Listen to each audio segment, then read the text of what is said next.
Damos muchísimas gracias a Dios que podemos estar frente a un nuevo testimonio. Estoy seguro que vas a disfrutar del testimonio que nos va a transmitir un matrimonio joven, que ya los vamos a conocer. Antes quiero saludar a Luis. ¿Cómo andás? Muy bien, Arnoldo, gracias por este tiempo y voy a usar la frase, expectantes. Expectantes. Sí, porque vos dijiste un matrimonio joven. Un matrimonio joven, y siempre los jóvenes nos sorprenden gratamente con sus testimonios. Sí. Bueno, se trata de un matrimonio de Franco Bartra y Dina Barisco, pero es un matrimonio muy especial porque son pastores de nuestra iglesia, en Fontana, en José Hernández. Queremos que se sientan totalmente bienvenidos, que se sientan felices de poder contar acerca de cómo recibieron a Jesús. Bueno, siempre le pregunto que nos hablen de su familia, pero ellos todavía no tienen bebés, así que son ellos solos. Ahora, yo tengo un dato que la idea es que sean muchos bebés. Ah, bueno, sí, ¿cómo no? Tengo ese dato, no sé si vos lo sabías o no, pero... Bueno. Ahora, en el caso de Franco hay un detalle. Sí. A los seguidores del programa se acordarán del apellido Bartra. Claro, seguramente que lo vieron a su papá, a Manuel Bartra, y la doctora Margarita Bertoli. Claro, que estuvieron hace unos programas atrás aquí. Exactamente. Bueno, pero no iniciaste tu vida juvenil como preparándote para pastor. Creo que vos estabas por estudiar en la facultad, creo, Franco, ¿no? Sí, así es. De hecho, estuve estudiando 3 años en la facultad de la UTN. Sí. Estuve estudiando ingeniería en sistemas. Sí. Estuve durante 3 años ahí en parte de esa formación profesional y en parte también de esa lucha con el llamado. Ajá. Con la disposición, con el deseo de servir, pero entendiendo que todavía no era momento, no era tiempo, así que mientras seguía con ese proyecto de formación profesional, hasta que bueno, Dios señaló el tiempo para mí, para dedicarme al servicio, prepararme para la obra, para el ministerio, y agradezco a Dios por esos años también de estudio y de formación, porque hoy me sirve mucho. Claro. Hoy me sirve mucho. Esa preparación, aunque no he completado, digamos, la carrera, sí. Pero veo la utilidad, digamos, de esa formación. Sí. Ahora, ¿cómo convive, Franco, un joven, como lo sos todavía, donde vivimos un tiempo donde le insistimos a nuestros hijos, estudien, prepárense, capacítense, pero sin embargo vos estás hablando de dejar un estudio o prestarle menos atención y dedicarte a un llamado ministerial? ¿Cómo se define eso? ¿Cómo resuelve un joven esa situación? Claro, en realidad uno igual se tiene que formar, uno igual se tiene que preparar, porque en este caso para lo que es el pastorado, el ministerio, bueno, hay una carrera teológica también, un estudio bíblico, en el que uno se forma de acuerdo a esa área. Y bueno, hoy en día la verdad que uno tiene que estar actualizado, porque no sirve de nada que uno haya estudiado hace 15 años atrás, haya hecho cualquier carrera. Al día de hoy tiene que estar permanentemente actualizándose, porque los cambios son tan drásticos, tan repentinos, que incluso se está hablando de carreras y profesiones que en 10 años por ahí ya van a desaparecer. Sí.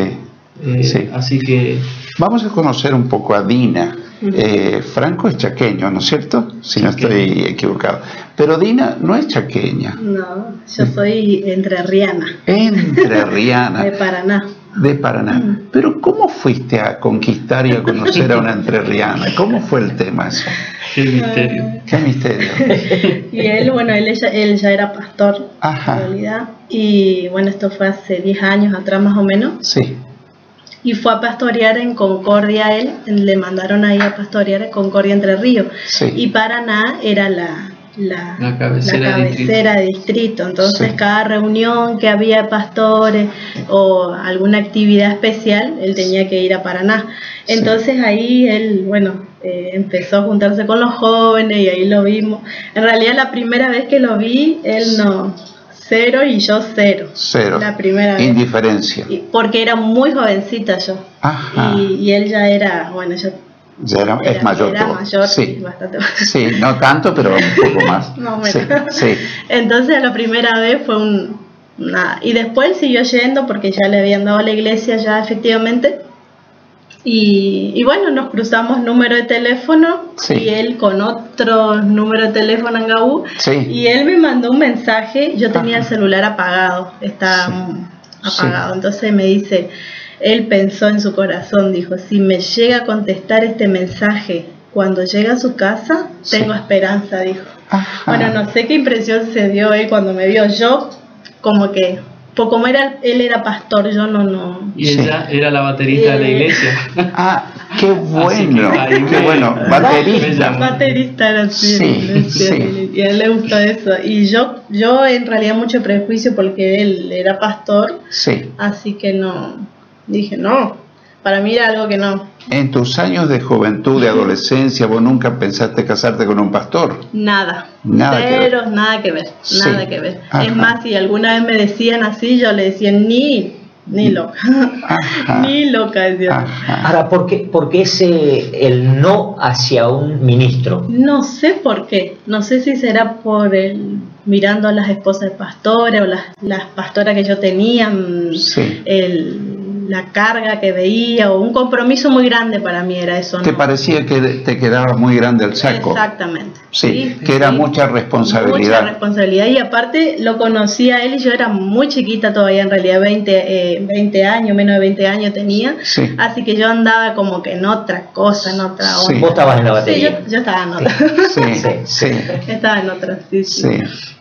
Ahora estamos llegando al meollo del tema, porque el programa se trata de ver cómo conocieron a Jesús como su Salvador personal. Yo no sé la historia real de ustedes. ¿Quién conoció primero? ¿Cómo fue? Bueno, yo conocí al Señor por medio de mi familia. Yo tenía alrededor de 6 años cuando mis papás, que oportunamente también compartieron su testimonio acá con ustedes, ellos conocieron al Señor. Y lo mío, yo diría que fue como un proceso, porque yo casi que crecí en la iglesia. Yo entendí desde chico lo que era el camino del Señor.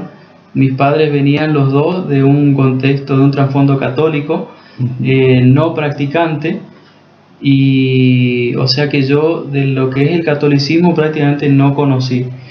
Y crecí en la iglesia prácticamente, así que conociendo, escuchando, con escuela dominical y escuchando las predicaciones.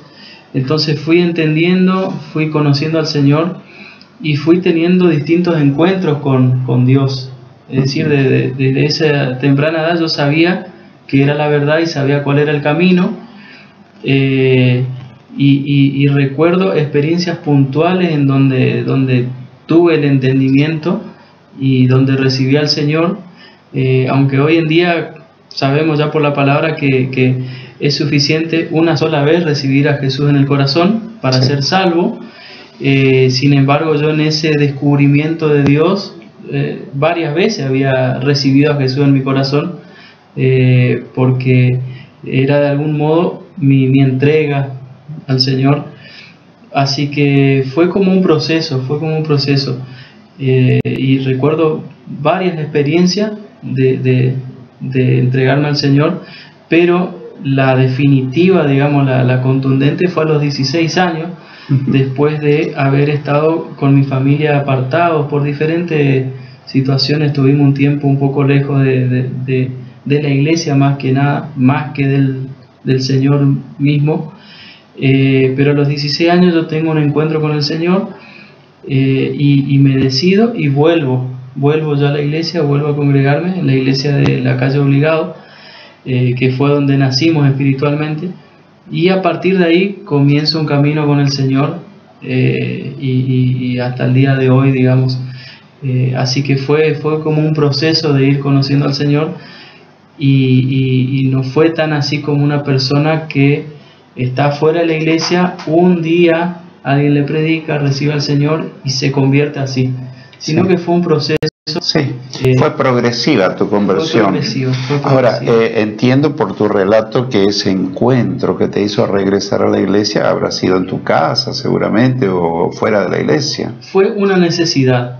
Dios me trajo de nuevo a la iglesia por una necesidad de un amigo. Tenía un amigo que estaba pasando problemas familiares muy severos, con alcoholismo, violencia familiar. Sí.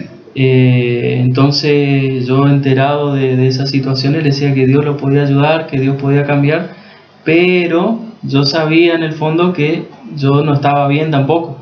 O sea, Dios te puede ayudar, pero yo no te puedo ayudar así como estoy. Sí.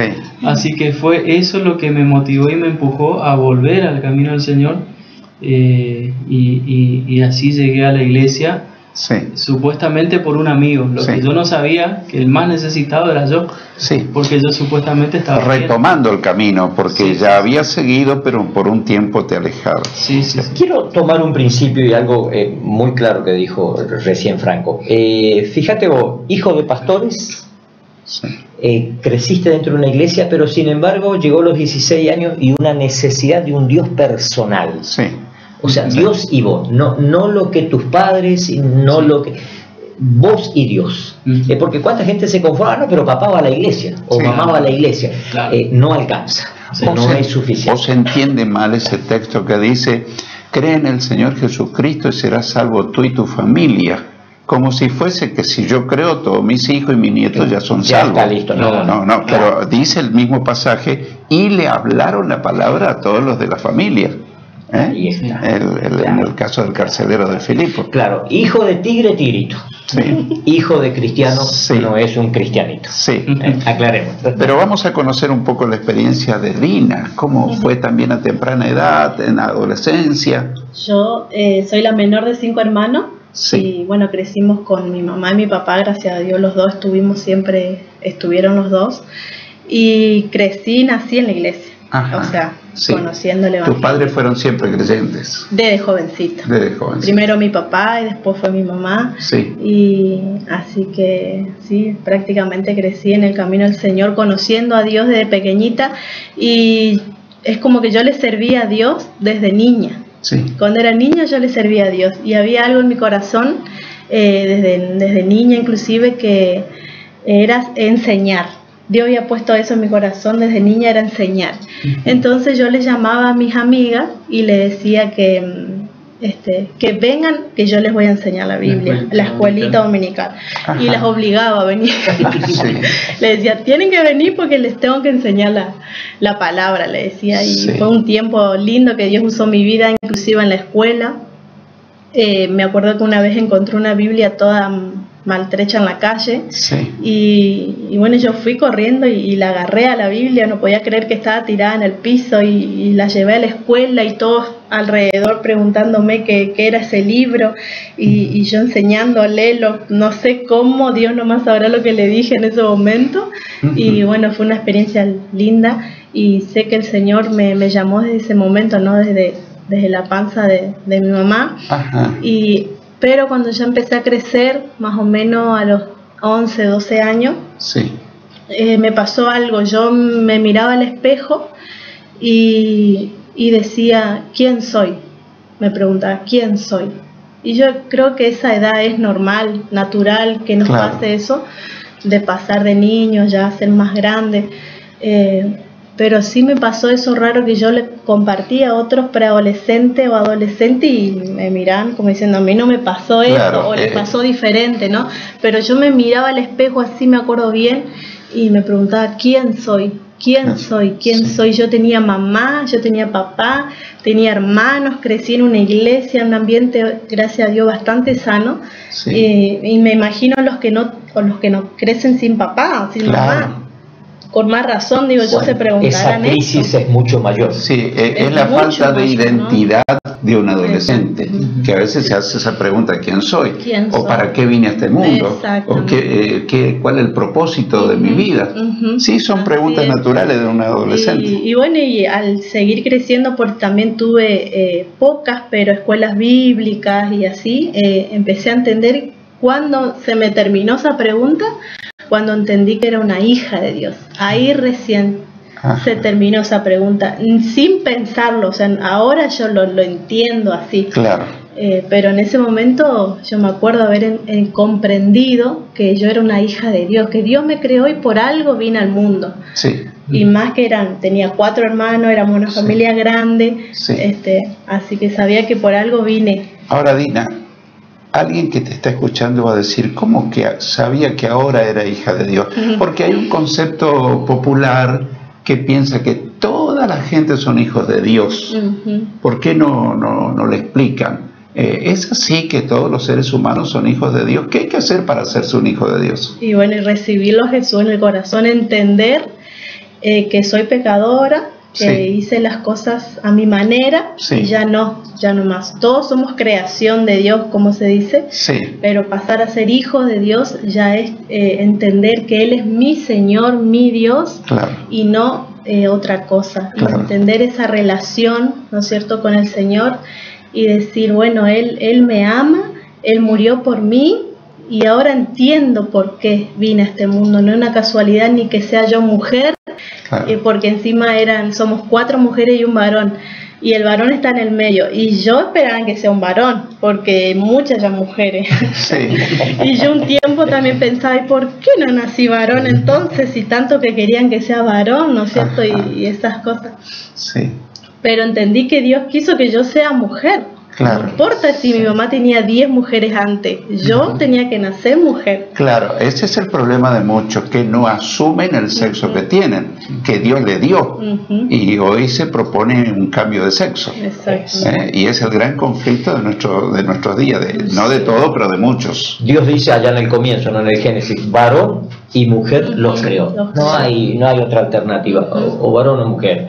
Y en cuanto a hijo de Dios, el Evangelio de Juan lo aclara, ¿no? Más a todos los que le recibieron, a los que creen en su nombre, les dio el derecho de ser hechos hijos de Dios. Así que allí está la fórmula. Clarísimo, por si el televidente nos está escuchando y dice, ¿dónde? Dice Evangelio de Juan, capítulo 1, versículos 11 y 12. Juan, capítulo 1, versículos 11 y 12. Así bien clarito. Definido, hijo de Dios. Sí, sin más. Bueno. Pastor, tan joven, y cumplen el mismo ministerio con vos, Arnoldo. Sí. ¿Hace cuánto que sos pastor, Franco? Y desde el 2005, comencé en el 2005. 2005, estamos a 19, hace 14 años. 14 años. Ahora, es fácil con la edad, siendo joven, porque supongo que en tu congregación hay personas mayores. ¿Cómo es un pastor joven ante personas mayores, que por allí tenemos nuestras manitas, ya los más grandes, ¿viste? ¿Cómo es ese tema ahí? Y bueno, en primer lugar hay que tener humildad, creo yo, porque una cosa que caracteriza, creo yo, a la juventud es tener como cierto ímpetu, cierta prepotencia, y se ve mucho hoy en la sociedad también. Es algo que está afectando a la sociedad, que el joven es como que desestima al mayor.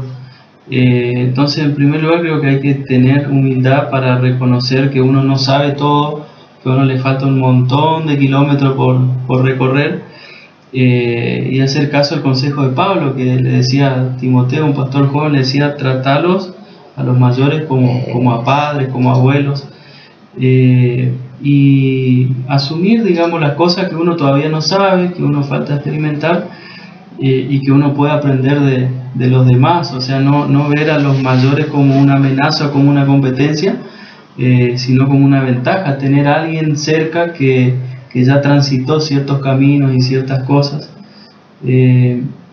Así que eso creo yo que es una cosa importante. Estoy pensando en lo que dijo Dina.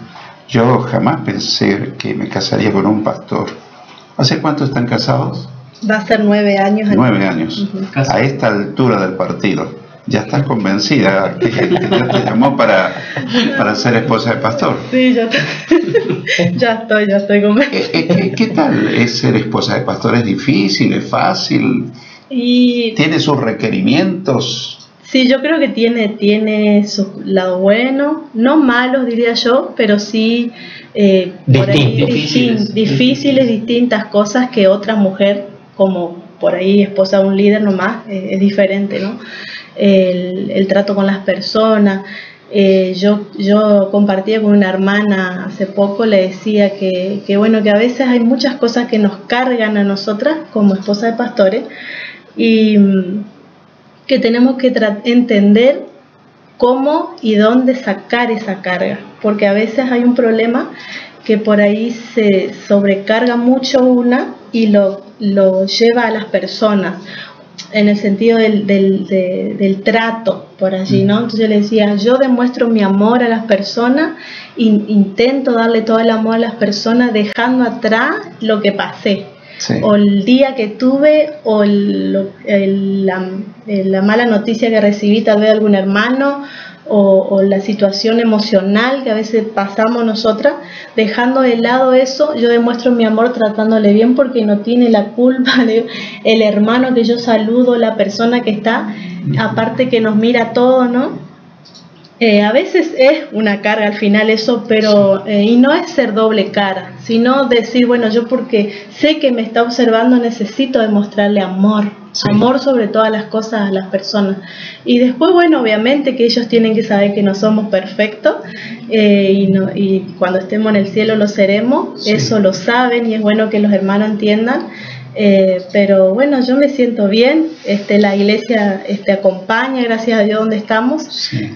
Nos mima, nos ayuda, así que hace muchos años atrás se manejaba otro concepto. El pastor era él el pastor y la esposa del pastor era la cocinera, la ama de casa. Pero ya hace, no sé, 10, 15, tal vez 20 años que ha ido cambiando para bien. Ahora los dos están involucrados en el ministerio. Yo creo que eso pasa con ustedes, ¿verdad? Sí, sí, sí, sí. Y la mayoría de los pastores tienen a la esposa, a veces es pastora también, pero a veces, aunque no sea pastora, está involucrada completamente en el ministerio. Claro, sin que haya un llamado indirectamente. Ahora, les voy a dar una radiografía que se vea fuera de ustedes. No es de las mejores, pero ¿por qué? Por lo que vos estabas diciendo recién, Dina. Lo que es la vida de un ministro del Evangelio, de un ministro de Dios, porque normalmente la gente de afuera los ve a usted como si que ahora viven la vida porque ahora son pastores, no tienen responsabilidades. Qué distinto, sí. Qué distinto, o sea, tratar con almas, tratar con personas, meterse en el problema del otro, amar al otro a pesar de... ¿Qué radiografía opaca que tiene la gente de ustedes? No conocen. Claro. Porque realmente el pastorado está considerado como uno de los oficios, de las tareas más difíciles. Porque tratar con gente es una cosa y tratar con objetos y cosas es otra cosa. La gente tiene problemas, tiene dificultades, a veces no te logran comprender, a veces nosotros no logramos comprender a la gente. Yo siempre digo en tono de broma, es más fácil cuidar chivos, cuidar ovejas que cuidar gente. Porque lo metes en un corral y ahí están. Y se terminó. Pero a la gente tenés que... hay noches sin dormir, hay estrés... y una que te diga Franco. Una cosa que dice la Biblia acerca de ustedes es que Dios les va a pedir cuentas. Dios nos va a pedir cuentas. O sea, no es algo porque la gente dice, bueno, ahora se dedicó a ser pastor, no quieren trabajar. Sí. Wow, qué equivocado, ¿no? Sí. Qué distinto.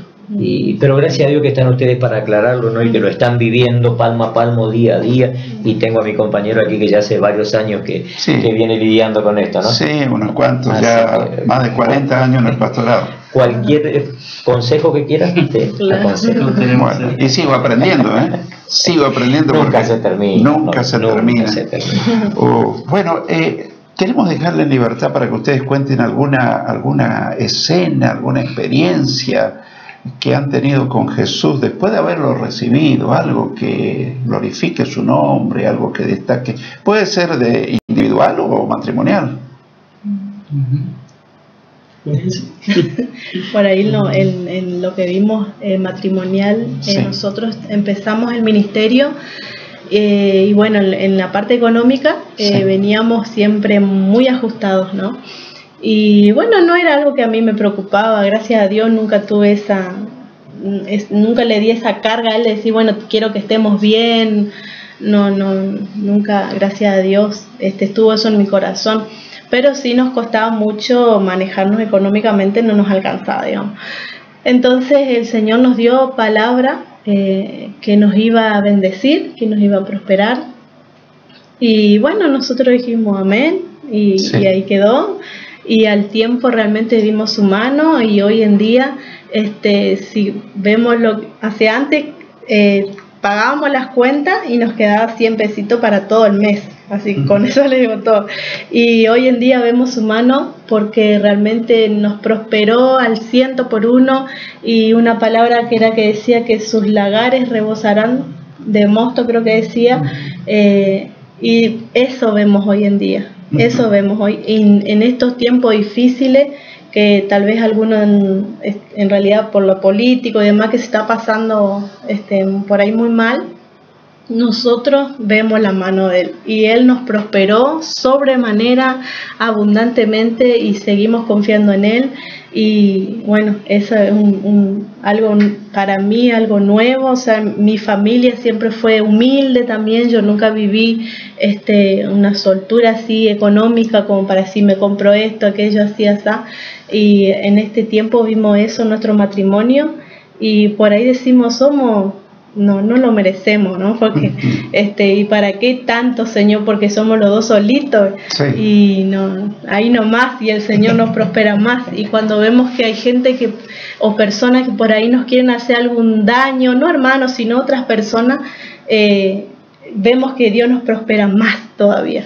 Así que en eso yo glorifico al Señor, porque Él ha sido fiel, no nos ha abandonado nunca, ni aún en esos tiempos, porque aunque no nos faltaba por ahí lo económico, nunca nos faltó de comer lo mismo. Claro. O sea, en eso el Señor. Sí, en uno de sus grandes salmos el rey David dice: joven fui y he envejecido, pero nunca he visto al justo desamparado, ni a su descendencia que mendigue pan.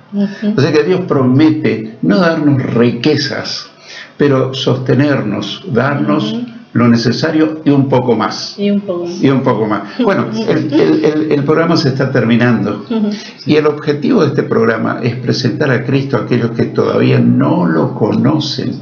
Así que tal vez, Franco, podés decirle a esa persona, ya sea joven o mayor o quien sea, ¿qué le podés sugerir, decir que lo conozca a Cristo? ¿Cómo debe hacer la persona? Bien, esto es algo que tiene que ver con la crisis existencial de la persona. Desde tiempos antiguos los filósofos trataron y tratan de encontrar el origen, de dónde venimos, a dónde vamos, un montón de preguntas, y hoy en día que vivimos toda una guerra psicológica, ideológica, es como que quiere confundir más todavía. Pero esto es sencillo. Nosotros tenemos un creador, pensemos lo que pensemos. En realidad hay que tener más fe para creer en la evolución de que todo se creó de la nada. Sí. Hay que tener una fe terrible, más que creer en una persona superior que creó todas las cosas. Tenemos un creador que nos ama y que nos diseñó con un plan, con el propósito de conocerle, de conocer su amor. Y realmente el amor de Dios es el más grande que una persona pueda llegar a conocer.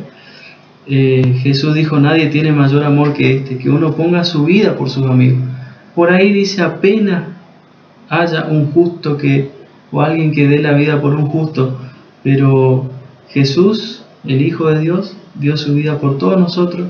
Dios mostró su amor enviando a su propio Hijo a morir por nosotros.